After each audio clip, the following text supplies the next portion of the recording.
Hello everyone, seated pedagogy. पहला question है, एक विद्यार्थी कक्षा में ध्यान नहीं दे पाता है, आसानी से दूसरी ओर आकर्षित हो जाता है, नियुक्त स्थान पर नहीं बैठ पाता है, बेचैन रहता है और वस्तुएं खो देता है। ये गुण निम्न में से किसके संकेतक हैं? पहला ऑप्शन है अवधान न्यूनता, अति सक्रियता विकार। दूसरा ऑप्शन है दृश्यवादिता। तीसरा है वाचन वैकल्य। चौथा है लेखन वैकल्य। तो यहाँ पर पहला आंसर होगा अवधान न्यूनता, अति सक्रियता विकार।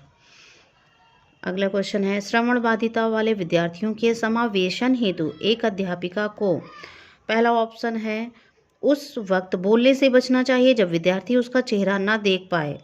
दूसरा ऑप्शन है सांकेतिक भाषा के इस्तेमाल को हतोत्साहित करना चाहिए। तीसरा है सहायक तकनीकों प्रौद्योगिकी के इस्तेमाल से बचना चाहिए। और चौथा है जानकारी प्रकरण के लिए अतिरिक्त समय नहीं देना चाहिए।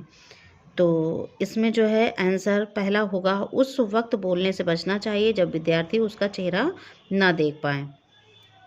अगला क्वेश्चन है, ऐसी गतिविधियों का चयन जिसमें अंतःदृष्टि और विविध प्रकार के उत्तर देने की संभावनाएं हैं, वे किसे समुन्नत करती हैं? पहला ऑप्शन है रटकर याद करना। दूसरा सृजनात्मकता। तीसरा कुंठा। चौथा प्रतिस्पर्धा। तो यहाँ पर जो आंसर बनेगा वो होगा दूसरा, सृजनात्मकता। अगला क्वेश्चन है, किसी संप्रत्यय को पढ़ाते समय एक अध्यापिका को निम्न में से क्या नहीं करना चाहिए? पहला है रूपों का विभिन्न क्षेत्रों व एक ही क्षेत्र उपयोग। दूसरा है विभिन्न परिघटनाओं में सह संबंधों को रेखांकित करना। तीसरा है विद्यार्थियों को कार्य कारण संबंधों को तराशने के लिए कहना। चौथा है गैर उदाहरणों और अपवादों के सम्मिलित का वर्जन। तो यहाँ पर जो उत्तर होगा चौथा होगा, गैर उदाहरणों और अपवादों के सम्मिलित का वर्जन। अगला क्वेश्चन है, निम्न में से अधिगम की कौन सी तकनीक पर एक अध्यापिका को बल देना चाहिए? पहला ऑप्शन है उद्दीपक प्रतिक्रिया द्वारा अधिगम। दूसरा है संरचनाबद्ध अन्वेषण से प्रक्रिया द्वारा अधिगम।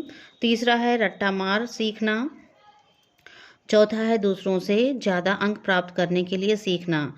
तो इसका तो कोई मतलब नहीं हुआ दूसरों से ज़्यादा अंक प्राप्त करने के लिए सीखना। दूसरा रट्टा मारकर सीखना, ये भी कोई अच्छी तकनीक नहीं है। यहाँ पर जो आंसर बनेगा वो दूसरा होगा, संरचनाबद्ध अन्वेषणों से प्रक्रिया द्वारा अधिगम। अगला क्वेश्चन है, निम्न में से कौन सा वाह अभिप्रेरणा का उदाहरण नहीं है? पहला है ऑप्शन सजा से बचना। सजा से बचना ये वाह अभिप्रेरणा का उदाहरण है। और ये जो रुचि है ये तो आंतरिक प्रेरणा का उदाहरण है। और ये इनाम ये वाह प्रेरणा का उदाहरण है।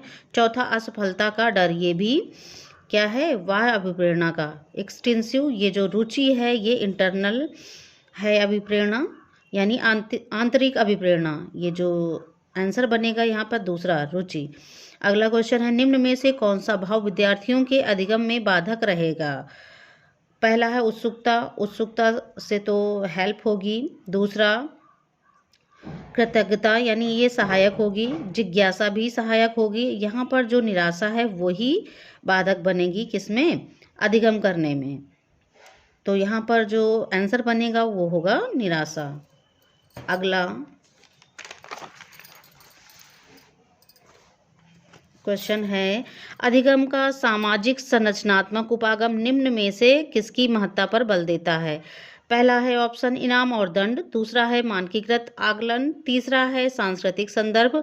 चौथा है प्रतिपादक अध्यापन।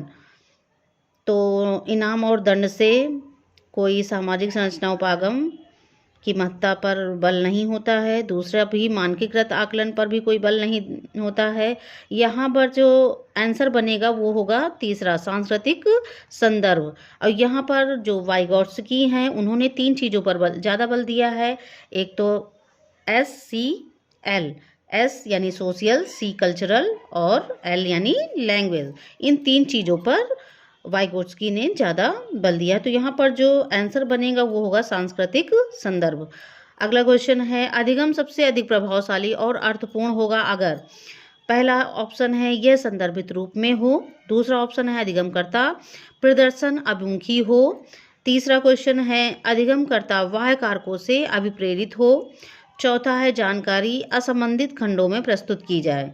तो यहाँ पर जो आंसर बनेगा वो होगा पहला, यह संदर्भित रूप में हो। अगला क्वेश्चन है जीन पियाजे के अनुसार एक सतत प्रक्रिया जो मानसिक संरचनाओं को परिष्कृत और परिवर्तित करती है क्या कहलाती है? पहला है नकल उतारने जैसा व्यवहार।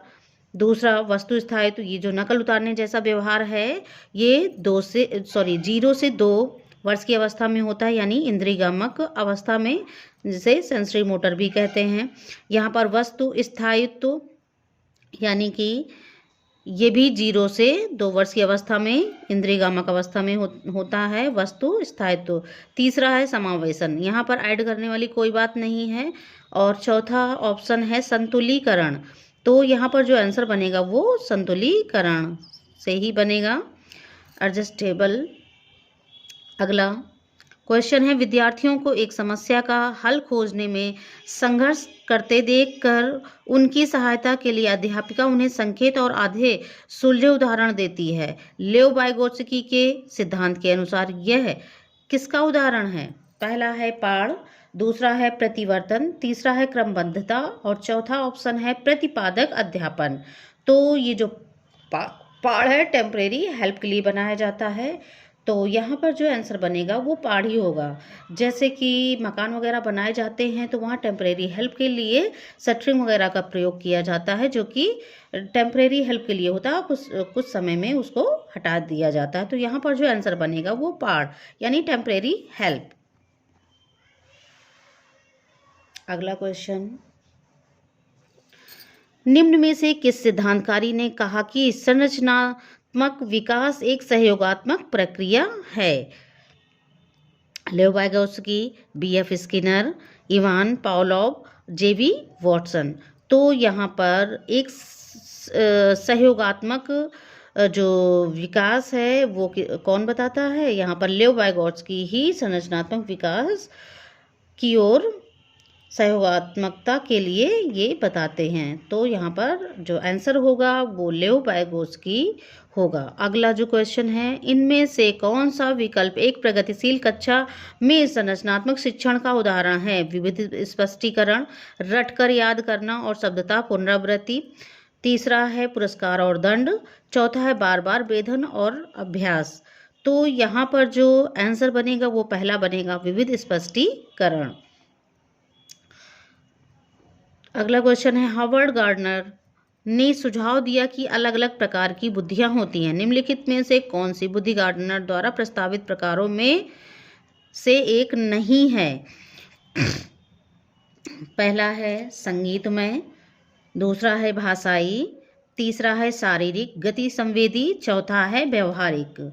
तो संगीत वगैरह में तो जैसे उदाहरण दिए जाते हैं सोनू निगम के, लता मंगेशकर के, A.R. रहमान वगैरह के, तो ये तो शामिल है।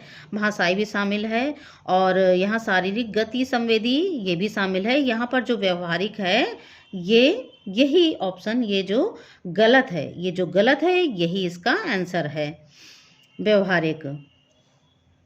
अगला क्वेश्चन है, लॉरेंस कोहलवर्ग के सिद्धांत की एक मुख्य आलोचना है कि पहला ऑप्शन है उसके सिद्धांत में नारी परिप्रेक्ष्य गौड़ है। दूसरा है उसने पियाजे के नैतिकता विकास सिद्धांत को संदर्भ में नहीं लिया। तीसरा है उन्होंने बच्चों की प्रत्येक स्तर पर विशिष्ट प्रतिक्रियाएं नहीं सुनाई। चौथा है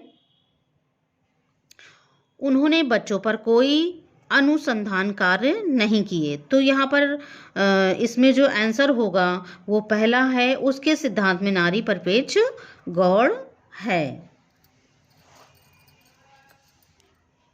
सो फ्रेंड्स, अगर ये वीडियो आपको हेल्पफुल लगे और इन क्वेश्चन को पढ़ के बताइएगा। अगर ये क्वेश्चन आपको अच्छे लगे हों तो ज़्यादा से ज़्यादा शेयर कीजिएगा, सब्सक्राइब कीजिएगा, बेल आइकन को प्रेस करना मत भूलिएगा।